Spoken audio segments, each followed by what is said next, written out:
ഇൻസ്റ്റയിലൊക്കെ വൈറലായിട്ടുള്ള ആ ഒരു വെജ് ബിരിയാണിയില്ലേ, അത് നമുക്ക് ഇന്ന് ഉണ്ടാക്കി നോക്കിയാലോ. ഞാനിന്ന് ഇവിടെ എടുത്തിരിക്കുന്നത് എന്റെ കയ്യിലുള്ള കുറച്ച് പച്ചക്കറിയാണ് കേട്ടോ.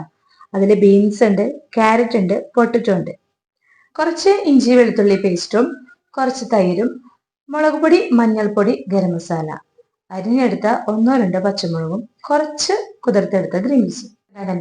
അതവിടെ ഇരിക്കട്ടെ കേട്ടോ. ഇനി നമുക്കൊരു പാൻ വെച്ച് അതിലേക്ക് കുറച്ച് നെയ്യും കുറച്ച് കൂടുതൽ ഓയിലും കൂടെ ഒഴിച്ചു കൊടുക്കാം. ബിരിയാണിയിൽ പിന്നെ നെയ്യിന്റെ അളവും ഓയിലിന്റെ അളവും ഒക്കെ നിങ്ങളുടെ ഇഷ്ടമാണ് കേട്ടോ. പിന്നെ ബിരിയാണി ഉണ്ടാക്കാൻ തുടങ്ങിയപ്പോഴാണ് കേട്ടോ നമ്മുടെ കയ്യില് ഈ സ്പൈസസ് ഒക്കെ കുറച്ച് കുറവുള്ളൂ എന്ന് മനസ്സിലായത്. എന്നാലും ഞാനതൊക്കെ വെച്ച് അഡ്ജസ്റ്റ് ചെയ്തു കേട്ടോ. നിങ്ങൾക്ക് കയ്യിലുള്ള എല്ലാ സ്പൈസസും ഇട്ട് കൊടുക്കാം.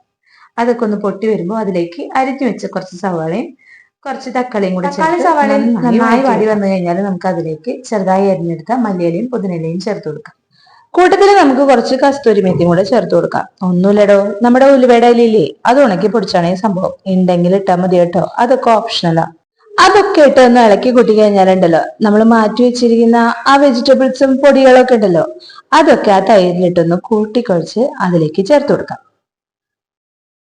അതെല്ലാം ഒന്ന് നന്നായി ചേർത്ത് ഇളക്കിയതിനു ശേഷം നമുക്ക് അതിലേക്ക് കുതിർത്ത് വെച്ചിരിക്കുന്ന അരി ചേർത്ത് കൊടുക്കാം. ഞാനിവിടെ ചെറിയ ബിരിയാണി റൈസ് ആണ് കേട്ടോ എടുത്തിട്ടുള്ളത്.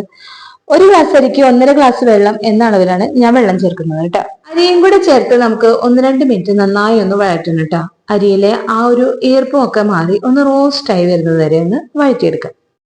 ആവശ്യത്തിന് ഉപ്പ് കൂടെ ചേർത്തിളക്കിയതിനു ശേഷം അളന്നു വെച്ചിരിക്കുന്ന വെള്ളം ഒഴിച്ചു കൊടുക്കാം.